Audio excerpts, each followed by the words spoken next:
شبہ کا ازالہ تھوڑا سا کمپلیکیٹڈ ہے. وہ سلسلہ یہ ہے کہ کچھ بزرگ بیت اللہ تشریف لے گئے، تو جب وہ وہاں پہنچے تو انہیں بیت اللہ ہی نظر نہ آیا، اور ان کو ایک طرف تو ان کو بیت اللہ نظر نہ آیا، لیکن دوسری طرف کچھ لوگ بیت اللہ کا طواف بھی کر رہے تھے، ان کو نظر آ رہا تھا. تو جن کو نظر نہیں آیا انہوں نے اللہ تعالیٰ سے سوال کیا کہ اللہ میاں یہ کیا ماجرا ہے، بیت اللہ کہاں گیا؟ تو یہ ایک ہماری ہسٹری کا ایک حصہ ہے. فرمائیے کہ اس میں اصل حقیقت کیا ہے؟ صحیح ہے. یہ ہوا، ایسے واقعات ہیں اولیاء اللہ کے اچھا. کہ وہ جب گئے تو بیت اللہ اپنے مقام پہ نظر نہیں آیا، تو اللہ سے دعا کی کہ اللہ بیت اللہ کہاں ہے؟ جی.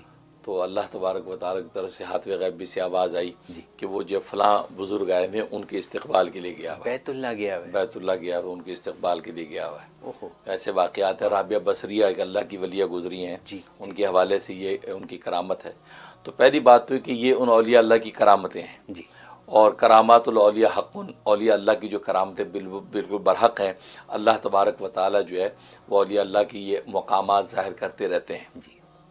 دوسری بات یہ کہ ان بزرگوں کو جو نظر نہیں آ رہا بیت اللہ، اصل میں بیت اللہ کی دو حیثیتیں ہیں. جی.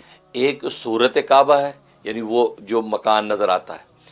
ایک جو روح کعبہ ہے، اس کی روح، جیسے انسان کا ایک جسم ایک روح ہے. جی.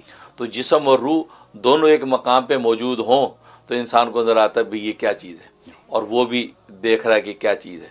لیکن اگر جسم ہے روح نہیں ہے، یا روح اور طرف متوجہ ہے، جسم بظاہر موجود ہے، تو وہ ایسا لگے گا کہ آدمی اس وقت موجود نہیں ہے.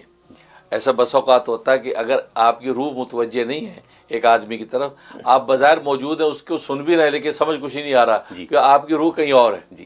چنانچہ یہ تو حدیث میں بھی واقعہ ہوا کہ سرکار دو عالم صلی اللہ علیہ وسلم کے وصال کے بعد حضرت عثمان غنی رضی اللہ تعالیٰ عنہ ایک مقام پہ بیٹھے تھے، تو حضرت عمر رضی اللہ تعالیٰ عنہ پاس سے گزرے، انہوں نے السلام علیکم کہا ہے، السلام علیکم کیا، تو انہوں نے جواب نہیں دیا.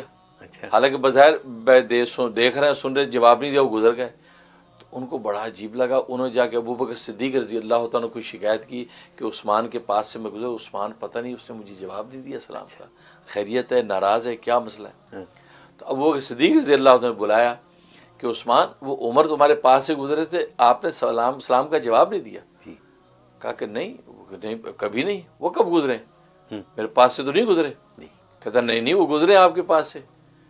عمر کہتا نہیں میں گزرا فلاں وقت میں. کہتا نہیں بالکل مجھے کوئی خبر نہیں، آپ میرے پاس سے گزرے. اچھا. تو ابوبکر صدیق رضی اللہ عنہ مسکرائے، فرمایا میں مسئلہ سمجھ میں آ گیا. جی. سمجھ ہی آ گیا کہ اصل میں جسم تو سامنے آمنے دونوں کے تھے، لیکن روح متوجہ نہیں تھی. آپ کسی اور خیال میں تھے. حضرت عثمان سے کہا آپ کسی اور خیال میں تھی، آپ کی روح کہیں اور متوجہ تھی. تو عمر گزرا بھی تو آپ کو ادراک نہیں ہوا کہ عمر پاس سے گزرا ہے، اور اس کے سلام کو آپ نے سنا نہیں. تو اس پر انہوں نے کہا ہاں بالکل، میں اصل میں ایک اور چیز میں سوچ بچار میں تھا. وہ سوچ یہ تھی کہ قبر کے بارے میں سوچ رہا تھا کہ قبر کا جو ہے عذاب، یہ تو جہنم کے عذاب سے زیادہ سنگین لگتا ہے. کیونکہ قبر جو ہے اتنا تنگ گڑھا، یہ جہنم کا گڑھا بن جائے گا، تو وہاں چھٹکارا کیسے ہوگا؟ تو مجھے اس کی ہیبت ہو رہی تھی، اس کے اندر ایسا منہمک تھا، مجھے کچھ خبر نہیں کیا ہو رہا ہے. تو معلوم ہے کہ روح جو ہے اگر متوجہ نہیں ہے تو ایسے لگتا ہے وہ چیز ہے ہی نہیں.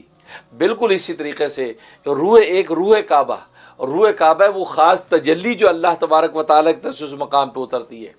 اصل میں وہ تجلی ہے قابل سجدہ. یہی وجہ ہے کہ جب یہ مکان گر گیا اور چنانچہ عبداللہ بن زبیر رضی اللہ عنہ کے موقع پہ اس مکان کو گرا کے نیا اس کو کعبہ کو بنایا گیا، تو جب اس زمین پہ مکان نہیں تو اس وقت بھی طواف ہو رہا تھا. کیونکہ طواف اصل میں اس کوٹھے کو نہیں ہے، طواف وہ خاص تجلی کو ہے جو روح کعبہ ہے. تو ہوتا یہ ہے کہ جب کوئی کسی ولی کے اعزاز میں اللہ تبارک و تعالیٰ کعبۃ اللہ کو متوجہ کرتے ہیں تو کعبہ کی جو روح کعبہ ادھر متوجہ ہوتی ہے، مقام کعبہ صورت کعبہ وہیں ہوتی ہے. تو وہ جو ولی جو دیکھتا ہے کہ یار یہ کعبہ یہاں کہاں ہے نہیں، اصل میں وہ روح کعبہ نہ ہونے کی وجہ سے وہ کعبہ نظر نہیں آتا. وہ کہتے ہیں یہ کعبہ کہاں ہے؟ تو اللہ فرماتے ہیں فلاں کی استقبال کے لیے گیا تو گویا کہ روح کعبہ ادھر متوجہ ہے، تو جس میں کعبہ وہاں موجود ہوتا ہے. تو یہ اصل میں یہ غیب کے ایسے اشارے کنایات ہوتے ہیں کہ جو اللہ تبارک و تعالیٰ اپنے اولیاء کاملین پہ ظاہر کرتے ہیں. لیکن جو بے دین لوگ ہوتے ہیں جو ان حقیقتوں سے واقف نہیں، وہ جھٹ سے الٹی سیدھی بات کہہ دیتے ہیں. جو تاریخ دان ہوتے کہتے ہیں تاریخ کے اندر ایسا کوئی قصہ ہی نہیں ہوا، اور جی یہ کیا بات ہے.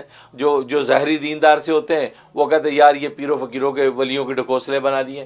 تو یہ ایسے لوگ نالائقی کرتے ہیں، ورنہ اس میں کوئی جلد بازی کی ضرورت نہیں ہے. اللہ تبارک و تعالی نے اپنے بندوں کے اعزازات مقرر کر رکھے ہیں. تو بہت سے ایسے اللہ کے ولی جب وہاں جاتے ہیں اللہ روح کعبہ جو تجلی ہے اس کو ان کے استقبال کے لیے متوجہ کر دیتے ہیں، اور لیکن عام لوگوں کے لیے وہی کعبہ موجود ہوتا ہے، وہ طواف کر رہے ہوتے ہیں. تو اس سے کوئی فرق نہیں پڑتا، اور ایسے واقعہ بالکل ہوتا ہے. یہ حقیقت ہے. حقیقت ہے. بالکل، بہت خوب.